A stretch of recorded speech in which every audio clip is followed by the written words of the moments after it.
शायरी। अस्सलाम वालेकुम। उर्दू कवायद सीखने के लिए हमारे चैनल को लाइक शेयर सब्सक्राइब करें।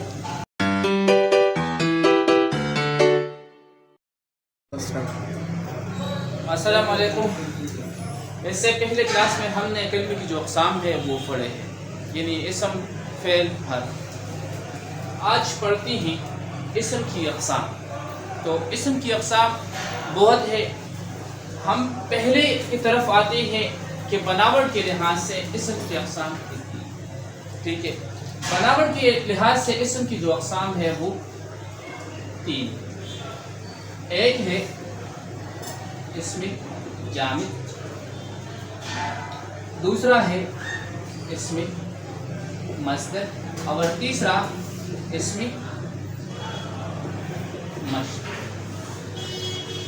अब इसमें जामिद क्या है? जामिद की मानी है ठोस। वो इसम जो खुद भी किसी दूसरे कलमे से न बना हो और न इनसे दूसरे कलमात बन सकते हैं। यानी इसमें जामिद वो इसम है जो खुद भी किसी और लफ्ज़ से नहीं बना हो और न इनसे दूसरे अल्फाज या कलमात बन सकती है। यानी इसमें जामिद जो है दो कलमात में तकसीम नहीं होती, ये बज़ाते खुद एक मुकम्मल नाम होता है। तो इसी वजह से इसको आप इसमें जामिद कहते हैं। मसलन कैसे? दरख्त इसमें जामिद है, इसको हम दो अल्फाज में तकसीम नहीं कर सकते। पानी। अब पढ़ते हैं इसमें मस्दर क्या है। इसमें जामिद तो बज़ाते खुद एक मुकम्मल नाम होता है, न खुद निकलता है न अपने आप से न दूसरे को इनसे निकलते हैं। अब इसमें मस्दर क्या है? मस्दर की लुग़वी मानी है सादिर होने की जगह। क़वाइद की रूह से, ग्रामर के हवाले से वो इसम जो खुद तो किसी और लफ्ज़ से न बना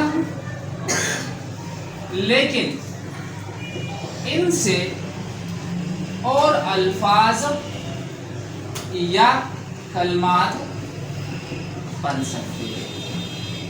यानी मस्दर वो इसम है जो खुद तो किसी और लफ्ज़ से नहीं बना हो लेकिन मस्दर से दूसरे कलमात या अल्फाज निकलते हैं, हम हासिल करते हैं। तो ऐसी इसम को ग्रामर के हवाले से, क़वाइद के हवाले से इसमें मस्दर। अब मसलन लिखना, पढ़ना, हंसना, ये मसाल है, क्योंकि ये ऐसे अल्फाज है जो किसी और लफ्ज़ से तो नहीं बना लेकिन इससे हम और अल्फाज बना सकते हैं। कैसे? अब लिखाई, पढ़ाई, हंसी। अब देखिए ये अल्फाज लिखाई, पढ़ाई और हंसी ये मस्दर से हासिल हुई है। इसी वजह से इन इसम को, अस्मा को हम इसमें मस्दर कहते हैं। अब आते हैं आखिरी इसमें मश्तक की जानिब।